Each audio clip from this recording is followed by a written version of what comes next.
کیا حال ہے آپ کا، کیسے ہیں؟ میں 2 دنوں کے لیے کلام گیا ہوا تھا اور کلام کا موسم بہت ہی زیادہ ٹھنڈا تھا۔ وہاں پر ہمارے دوست ہیں زبیر تورولی صاحب، بہت زبردست علمی شخصیت ہیں۔ انہوں نے ایک سیمینار کا انعقاد کیا تھا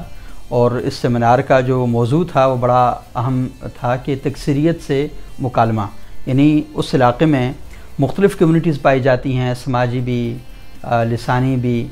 اور سیاسی بھی اور مذہبی بھی۔ تو ان سب کو وہاں پر انہوں نے اکٹھا کیا۔ مسلم لیگ نون کے لوگ تھے، پیپلز پارٹی کے لوگ تھے، جماعت اسلامی سے وابستہ لوگ تھے، جمعیت علماء اسلام کے لوگ تھے، ہمارے لیفٹ کے جو لوگ ہیں وہ وہاں پر موجود تھے، عوامی نیشنل پارٹی کے لوگ وہاں پر موجود تھے۔ عامر رانا صاحب جو Pakistan Institute for Peace Studies کے ڈائریکٹر ہیں وہ بھی وہاں پر گئے ہوئے تھے۔ ڈاکٹر خادم حسین جو باچا خان ایجوکیشن ٹرسٹ کے چیئرمین ہیں وہ وہاں پر موجود تھے۔ تو علمی گفتگو بھی ہوئی، زبانوں کے حوالے سے بڑے جو مسائل ہیں ان پر گفتگو کی گئی، لیکن کلام کے ٹھنڈے موسم میں پاکستان کی جو گرما گرم سیاست ہے اس پر بھی بہت زبردست گفتگو ہوتی رہی اور مختلف لوگ اپنا اپنا نقطہ نظر اس کے حوالے سے پیش کرتے رہے۔ جماعت اسلامی کے احباب بتا رہے تھے کہ وہ کیوں مسنگ فیکٹر ہیں مولانا کے اس آزادی مارچ میں، وہ حکومت کے ساتھ بھی نہیں ہیں اور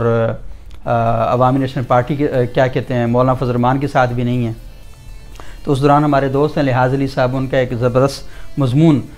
جو انالیسس تھا وہ ہمارے سامنے آ گیا، IBC اردو پر وہ شائع بھی ہوا ہے، جس میں انہوں نے بتایا کہ عوامی نیشنل پارٹی اس وقت کیوں ایک لا تعلق فیکٹر بنتی جا رہی ہے اور اس کے پاس کیوں کوئی ایجنڈا نہیں ہے۔ تو خیر مختلف ایشوز پر بات چیت ہوتی رہی۔ تو آج ہم واپسی کے لیے جب وہاں سے روانہ ہوئے تو میں نے راستے میں دیکھا کہ لوگوں کی بڑی تعداد سڑکوں پر موجود تھی۔ JUI فے کے کارکن تو بہت ہی زیادہ تھے، لیکن اس کے بعد جو دوسری بڑی پارٹی تھی وہ عوامی نیشنل پارٹی تھی، جو اس اجتماع کے لیے آزادی مارچ کے لیے پشاور و گردنواں کے جتنے علاقے ہیں خیبر پختونخوا کے وہاں سے وہ آ رہی تھیں۔ تو زیادہ جو ہمیں دیکھنا نصیب ہوا وہ سوات موٹر وے سے نکلنے کے بعد اور پھر اس کے بعد ثوابی انٹرچینج پر، پھر ہزارہ انٹرچینج پر اور پھر حسن عبدال انٹرچینج پر اور پھر جو اسلام آباد انٹرچینج ہے وہاں پر ہم نے دیکھا۔ تو بلا مبالغہ یہ تقریباً مغرب کی نماز کا وقت تھا۔ میں نے دیکھا کہ ہزاروں کی تعداد میں وہاں کارکنان موجود تھے، ان کی لیڈرشپ وہاں پر موجود تھی اور مغرب کی نماز وہ مختلف جگہوں پر ٹولیوں کی صورت میں وہ ادا کر رہے تھے اور وہ بڑے ڈسپلن تھے۔ اور میں یہ دیکھ رہا ہوں کہ شاید یہ پہلی بار پاکستان کی سیاسی تاریخ میں ہم یہ منظر دیکھ رہے ہیں کہ انتہائی پرامن اور بہت ڈسپلن کے ساتھ یہ احتجاج جو ہے وہ ہم اس کو دیکھ رہے ہیں۔ اگرچہ کہ جو ایجنڈا ہے مولانا فضل الرحمان صاحب کا اور اس احتجاج کا، مولانا فضل الرحمان صاحب کی طرف سے تو میرا خیال یہ ہے کہ وہ کوئی زیادہ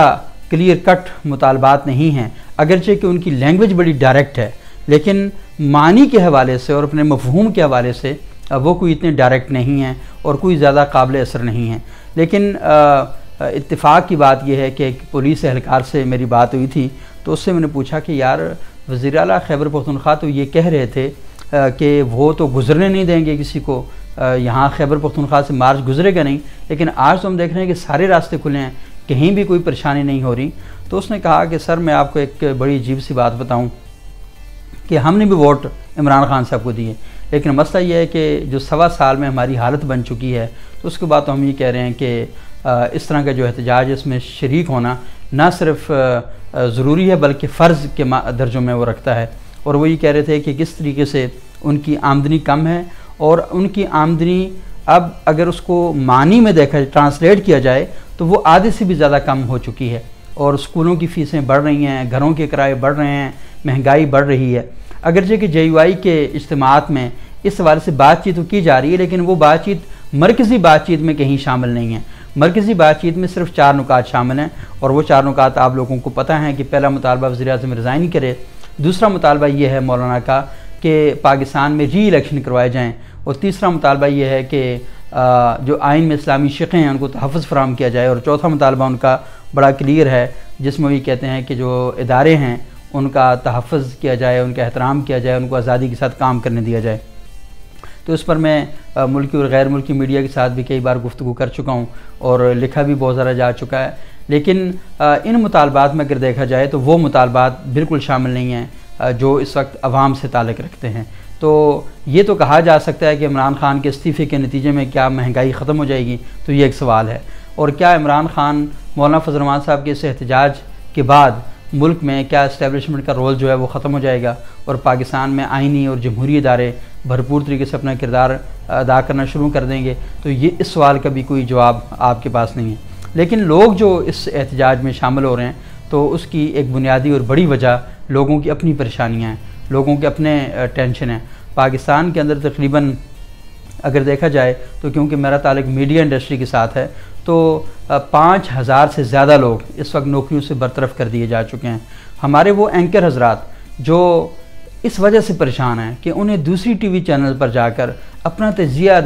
دینے سے کیوں روک دیا گیا ہے۔ معذرت کے ساتھ ان اینکرز نے کبھی یہ نہیں سوچا کہ یہ جو ہمارے میڈیا ورکر، ہمارے صحافی، ہمارے کیمرہ مین، ہمارے سب ایڈیٹر، ہمارے دفاتر کے اندر کام کرنے والے لوگ بے روزگار ہو رہے ہیں، جن کی معمولی تنخواہیں ہیں، جو ان تنخواہوں سے اپنے بچوں کی فیس ادا کر رہے ہیں، گھروں کے کرائے ادا کر رہے ہیں، تو ان کے بارے میں انہوں نے پاکستان کی اسکرینوں پر کبھی بات نہیں کی۔ اور معذرت کے ساتھ ہماری سیاسی قیادت نے بھی کبھی ان کو کسی اس میں نہیں لایا کہ اس کے بارے میں غور و فکر کرے کہ آخر یہ جو لوگ ہیں جن کی تنخواہ 30,000، 40,000 اور 50,000 ہے اور بڑی مشکل سے اپنی زندگی کی سانسیں گن گن کے گزار رہے ہیں، تو ان کے لیے تو کبھی انہوں نے بات نہیں کی۔ لیکن صرف یہ ہے کہ ان کی رائے دوسری چینل پر دینے پر پابندی لگی، جو بالکل غلط تھی، کسی صورت میں قابل قبول نہیں تھی، انتہائی غلط، بھونڈا اور مذاق خیز فیصلہ تھا۔ تو اس پر تو وہ بہت زیادہ گرم ہو گئے، لیکن جو صحافی ان کے ساتھ کام کرنے والے لوگ ہیں تو ان کے بارے میں کبھی نہیں بولے۔ تو گلہ حکومت سے بھی ہے اور گلہ ان اینکر سے بھی ہے۔ کاش یہ اینکر اس وقت بھی سمجھتے کہ جب اظہار رائے پر قدغنیں لگائی جا رہی تھیں اور اس میں ان کے اپنے لوگ شامل تھے تو اس وقت وہ نہیں بولے۔ تو بہرحال مہنگائی اتنی زیادہ بڑھ چکی ہے کہ یہ لوگ بھی بہت زیادہ پریشانی کے شکار ہیں۔ تو یہ اس وقت میں نے دیکھ رہا ہوں کہ میڈیا کے یہ جو ستائے ہوئے طبقات ہیں یہ بھی اس آزادی مارچ کی بھرپور حمایت کر رہے ہیں۔ تو اصل میں مولانا فضل الرحمان کے اس احتجاج نے لوگوں کو اظہار رائے کا ایک موقع فراہم کیا ہے، اس گھٹن کی فضا کو توڑنے میں اپنا ایک کردار ادا کیا ہے۔ اور وہ تمام طبقات جو اس وجہ سے نہیں بول پا رہے تھے کہ اگر ہم بولے تو ہمارے لیے مزید مشکلات کھڑی ہو جائیں گی، پریشانیاں کھڑی ہو جائیں گی، تو مولانا کو بہرحال یہ کریڈٹ ضرور جاتا ہے کہ انہوں نے اس گھٹن کی فضا کو توڑنے میں اپنا کردار ادا کیا۔ اور وہ کراچی سے چلے اسلام آباد پہنچ رہے ہیں، اسلام آباد پہنچ چکے ہیں، لیکن اس سارے عمل میں انہوں نے انتہائی پرامن طریقے سے اپنا کام کیا۔ ان کے کارکنان نے بہت زبردست حکمت عملی اختیار کی۔ انصار الاسلام میں جس پر پابندی لگا دی گئی تھی اور بعد میں پابندی ختم کر دی گئی، تو انہوں نے ڈسپلن قائم کرنے میں اور نظم و ضبط فراہم کرنے میں بڑا اہم رول پلے کیا۔ کہیں اسکول کے بچوں کو جانے میں تکلیف نہیں پیش آئی، ٹریفک کی روانی میں کوئی متاثر نہیں ہوئی، اور اس کے علاوہ ہسپتالوں کی جو روڈ ہیں، سڑکیں، وہ بند نہیں ہوئے۔ اور قوی امید ہے کہ جب مولانا فضل الرحمان صاحب اور ان کے اتحادی یہاں اسلام آباد میں پہنچیں گے تو اسلام آباد کے شہریوں کو بھی اس قسم کی کوئی پریشانی نہیں ہوگی جس طرح کی پریشانی اسلام آباد کے شہریوں نے 2014 میں مولانا طاہر القادری صاحب اور عمران خان کے دھرنے میں اسلام آباد کے شہریوں کو روزانہ ساری رات اونچی اونچی آواز سے میوزک بجتا تھا اور 3-3 4 بجے تک تقریریں ہوتی تھیں، اور صبح بچوں نے اسکولوں میں جانا ہوتا تھا، امتحانات دینے ہوتے تھے، اور لوگوں نے اپنے آفسز کو جوائن کرنا ہوتا تھا، تو ان کے لیے پرابلم جو کریٹ کیے تھے، تو اس طرح کا انشاءاللہ نہیں ہوگا۔ اور اس طرح خادم حسین رضوی صاحب نے بھی اسلام آباد کے اندر آئے تو پورا جو I-8 سیکٹر تھا ان کے لیے وہ ایک عذاب کے دن تھے، اور مجھے یاد ہے کہ کئی لوگ دوسرے گھروں میں شفٹ ہو چکے تھے اور ادھر ادھر جا کر انہوں نے پناہ لی تھی۔ تو مولانا کم از کم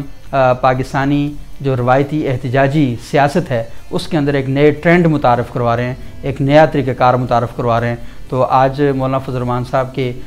یہ جو اچھے اقدامات ہیں ان کی تعریف کرنی چاہیے، ان کو ویلکم کرنا چاہیے، انہیں خوش آمدید کہنا چاہیے، اور باقی سیاسی پارٹیوں کو یہ سبق سیکھنا چاہیے کہ وہ اس طرز عمل کو پاکستان کے اندر بڑھاوا دیں۔ میں تو ظاہری طور پر اس چیز کا قائل ہوں کہ سڑکیں کسی صورت میں بند نہیں ہونی چاہیے۔ یہ بنیادی انسانی حقوق کی خلاف ورزی ہے، یہ لوگوں کے بنیادی حق کے اوپر ڈاکہ ہے کہ آپ ان کا راستہ بند کر دیں۔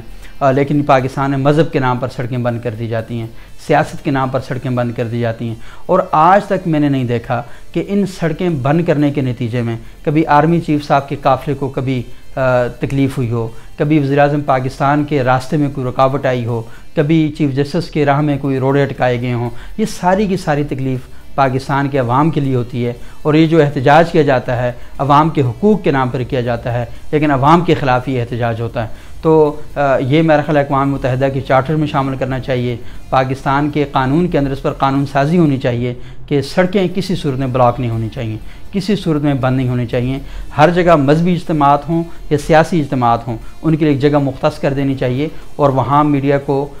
پابندیاں نہیں لگانی چاہیے، اور میڈیا کو چاہیے کہ وہ وہاں جا کے بھرپور طریقے سے کوریج کرے۔ یہ ان کا حق ہے کہ وہ آزادی کے ساتھ احتجاج کریں، اور یہ میڈیا کا کام ہے کہ وہ بھرپور طریقے سے اس احتجاج کو، ان مسائل کو ہائی لائٹ کرے، اور لوگوں کی توجہ، پارلیمان کی توجہ ان مسائل کی طرف مبذول کرے جس کے لیے لوگ احتجاج کر رہے ہیں۔ تو اوورآل اگر دیکھا جائے تو مولانا فضل الرحمان صاحب نے ایک نئے کام کی بہرحال بنیادیں رکھ دی ہیں، اور ہمیں امید ہے کہ انشاءاللہ یہ جو بنیادیں ہیں آگے چل کر بہت بہتر ثابت ہوں گی۔ اب ایک سوال یہ پیدا ہوتا ہے کہ مولانا فضل الرحمان صاحب اسلام آباد آئے ہیں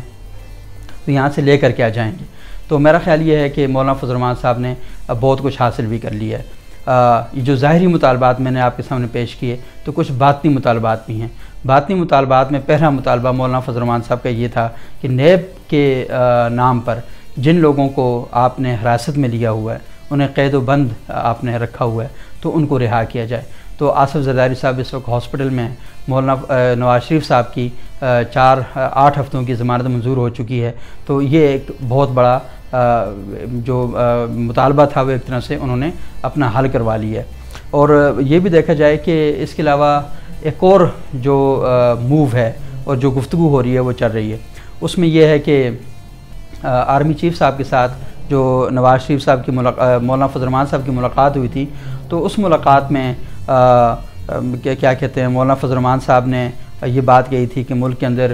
قادیانی لابی اور یہودی لابی جو ہے وہ اس کو ایکٹیو کر دیا گیا ہے، اور اس طرح کے مسائل پیدا کیے جا رہے ہیں، اور ہمیں الیکشن سے مطلب بالکل باہر نکال دیا گیا، اور ہمارے لیے مسائل کھڑے کر دیے گئے۔ تو اس طرح کی گفتگو وہاں پر ہوئی ہے، تو وہ کوئی خوشگوار گفتگو بہرحال نہیں تھی۔ تو لیکن مولانا فضل الرحمان یہ سارا کام کر رہے ہیں، اس وقت وہ باہر نکلے ہوئے ہیں۔ تو مجھے یہ کہنے دیجئے کہ مولانا فضل الرحمان شاید یہاں سے کچھ حاصل تو نہیں کر کے جائیں گے، لیکن بہرحال انہوں نے یہ جو حاصل کر لیا ہے کہ اسیران نیب جو ہیں وہ ان کے لیے کچھ نہ کچھ حاصل کر لیں گے، اور کیونکہ راہبر کمیٹی میں تمام جماعتوں کے لوگ جو ہیں وہ شریک ہیں۔ اور دوسرا، مولانا فضل الرحمان صاحب نے یہ ثابت کر دیا ہے کہ وہ پاکستان کے اندر کئی دنوں کا لانگ مارچ، آزادی مارچ لے کر اسلام آباد پہنچ چکے ہیں، اور بڑی تعداد میں لوگ ان کے پیچھے کھڑے ہیں۔ اور اس وقت جو ایک خلا پیدا ہو چکا تھا نواز شریف صاحب کے میدان میں نہ ہونے کی وجہ سے، اور آصف زرداری صاحب کے میدان میں نہ ہونے کی وجہ سے، اس خلا کو نواز شریف صاحب سے اور زرداری صاحب سے بہت ہی بہترین انداز میں مولانا فضل الرحمان نے فل کی ہے۔ تو مولانا فضل الرحمان کا یہ ایک بہت بڑا کریڈٹ جاتا ہے، اگرچہ کہ اس میں نون لیگ کی طرف سے اور پیپلز پارٹی کی طرف سے مولانا کو وہ تعاون حاصل نہیں رہا جس تعاون کی مولانا توقع کر رہے تھے، لیکن مولانا نے ایک فیصلہ کر لیا تھا کہ وہ ہر صورت باہر آئیں گے، اور وہ آئے، اور بڑے دھوم دھام کے ساتھ آئے، بڑے دھڑلے کے ساتھ آئے، ٹکا کے آئے، اور انہوں نے بڑے بہترین انداز میں اپنا جلوس بھی لے کر آئے، اور کسی کو اپنے اوپر شکایت کا موقع بھی نہیں دیا، اور کسی کو اس بات کا موقع بھی نہیں دیا کہ ان کے دامن پہ کیچڑ اچھالے۔ یہ بڑی باتیں کی گئیں کہ کشمیر ایشو سے توجہ ہٹائی جا رہی ہے، اور کچھ لوگ یہ بھی کہہ رہے ہیں کہ کشمیر ایشو سے توجہ ہٹانے کے لیے سارا کچھ ہو رہا ہے۔ تو بہرحال سازشی تھیوریاں ہیں وہ بہت زیادہ بنتی رہتی ہیں، سیاست کے میدان ایسے ہی گرم رہتے ہیں۔ تو اوورآل دیکھیے کہ اب مولانا فضل الرحمان یہاں پر پہنچتے ہیں تو کیا وہ دھرنا دیں گے یا کتنے دن یہاں پر بیٹھیں گے، کیونکہ اب صورتحال یہ ہے کہ یہ میلاد مصطفیٰ کا مہینہ ہے، تو اور کئی جماعتیں بھی اس موقع پر جلوس وغیرہ نکالتی ہیں، اور اپنی عقیدت اور احترام کا اظہار بھی کرتی ہیں، مذہبی جلسے جلوس بھی ہوتے ہیں۔ اور اس کے ساتھ ساتھ رائے ونڈ جو مرکز ہے، تو تبلیغی جماعت جو مکتب دیوبند کی بہت بڑی تبلیغی تحریک ہے، اس کا بھی اجتماع ہو رہا ہوتا ہے۔ تو مولانا فضل الرحمان شاید ان چیزوں کا احترام کرتے ہوئے واپس بھی جانے کے لیے کچھ کوششیں کریں۔ اور تیسری ایک بڑی اہم بات یہ ہے کہ جو اپوزیشن کی جانب سے ہم یہ دیکھ رہے ہیں کہ ان کے اندر سے کوئی کیا کہتے ہیں جو ایک جڑت ہے وہ ہمیں اتنی نظر نہیں آ رہی۔ تو وہ قرآن کی ایک آیت ہے کہ تحسبہم جمیعا وقلوبہم شتیٰ، کہ آپ گمان کرتے ہیں کہ وہ آپس میں ایک ہیں، اکٹھے ہیں، لیکن ان کے دل ایک دوسرے سے ٹوٹے ہوئے ہیں۔ تو نواز شریف صاحب کی بھی خواہش تھی کہ وہ مولانا فضل الرحمان سے ملاقات کریں، مولانا فضل الرحمان صاحب کی بھی خواہش تھی کہ وہ لاہور میں نواز شریف صاحب سے ملاقات کرتے، لیکن وہ ملاقات ایک شخص نے نہیں ہونے دی، اور سب لوگ کہہ رہے ہیں کہ اس شخص کا نام شہباز شریف ہے۔ اب شہباز شریف مسلم لیگ نون میں کیا کام کر رہے ہیں، تو یہ بڑی اہم بات ہے، کیونکہ میں پہلے بھی کہہ چکا ہوں کہ اس وقت اپوزیشن لیڈر مولانا فضل الرحمان ہیں جو قومی اسمبلی سے باہر ہیں، اور ایک اپوزیشن لیڈر وہ ہے جو قومی اسمبلی کے اندر ہے، لیکن وہ کچھ بھی نہیں بول رہا، وہ خاموش بیٹھا ہوا ہے۔